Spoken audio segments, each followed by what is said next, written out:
14 তারিখ আমাদের সময় রাত্রে 10টা, ওদের সময় সন্ধ্যা 7টা, অর্থাৎ অন্ধকার হয়ে গেছে। ওদের 4টা বোট জাহাজ থেকে চলে যায়। 4টা বার জাহাজ থেকে চলে যাওয়ার পর বাকি 5টা বোট থাকে। ওদের সংখ্যা ছিল 65 জন। 10টা থেকে 2:30 পর্যন্ত আমরা পুরোপুরি ওদের সাথে কমিউনিকেশন একদম পুরোপুরি ব্রেকডাউন করে। আমাদের ধারণা ছিল আমাদের রাত্রে 10টা, কারণ আমি সবাই কেউ এটা জানতো না, একমাত্র আমি জানতাম, হয়তো রাত্রে ম্যাক্সিমাম 11টার ভিতর সবাই চলে যাবে। কিন্তু 10টার পর থেকে তাদের সাথে আমার যোগাযোগ পুরোপুরি বিচ্ছিন্ন হয়ে যায়। সেটা কেন?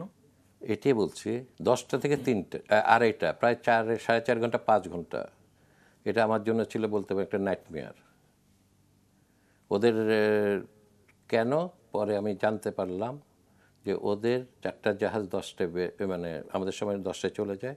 বাকি যে 5টা বোট ছিল, 5টা বোট দিয়ে ওরা নামতে পারছিল না, কারণ নেভির যে পেট্রোল বোটটা ছিল ওটা কাছাকাছি চলে আসছিল বারবার। আচ্ছা, ইউরোপিয়ান নেভি। হ্যাঁ হ্যাঁ, কাছাকাছি চলে আসছিল। তো ক্যাপ্টেন সাহেব অনেকবার চেষ্টা করেছেন ইউরোপিয়ান নেভিকে স্টপ করতে পারো, তুমি একটু দূরে থাকো, আমরা ওরা যেন চলে যায়।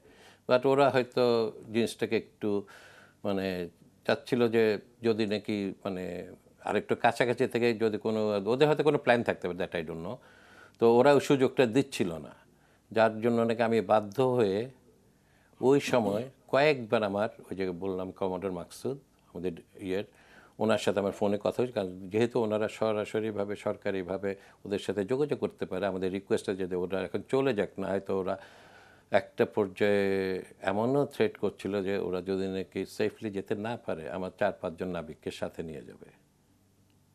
এটা কিন্তু আমি কারোর সাথে ওইভাবে বলার মতো তখন হয়নি, বলিও নেই, কারণ সবাই নার্ভাস হয়ে যাবে। তো মাকসুদ সাহেব ওদের কাছে মেইল পাঠিয়েছে, মেসেজ পাঠিয়েছে, রিকোয়েস্ট করে তোমরা একটু দূরে সরে যাও, কিন্তু এইটা আসলে হতে আরও সময় নেয়।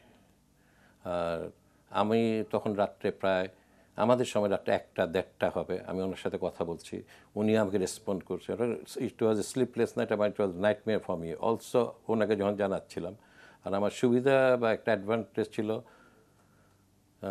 কমান্ডার মাকসুদ আমরা দুজনই ক্যাডেট কলেজের ছেলে, ও আমার জুনিয়র, তো ওকে আমি বিরক্ত করতে আমার কোনো মানে দ্বিধা হচ্ছিল না।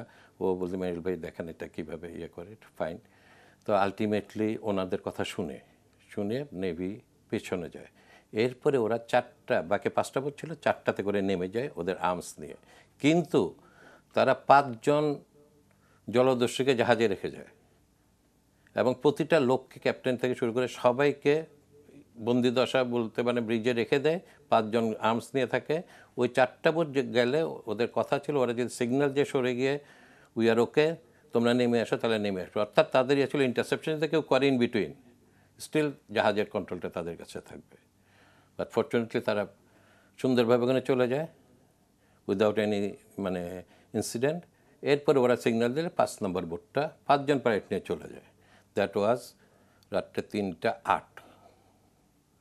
ওরা নেমে যাওয়ার পর ক্যাপ্টেন সাহেব বললো যে আলহামদুলিল্লাহ স্যার উই আর এভরিবডি গন। আমি সবার সাথে কথা বললাম, মরালি যা বললাম যে এখন নেভিকে ডাকো, নোঙ্গর তুলে রওনা হয়ে যাও, এবং দে স্টার্টেড দ্যাট ওয়ান। তো ওই সময়টা ছিল বলতে পারেন পুরো খুবই একটা নার্ভাস অ্যান্ড আনসার্টেন পিরিয়ডে ছিলাম আমরা।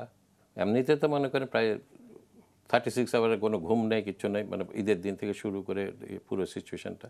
ও তো that time was very very মানে খুব কষ্টের বা একটা সময় গিয়েছিল, ধৈর্য দেখানো বা দেখানো।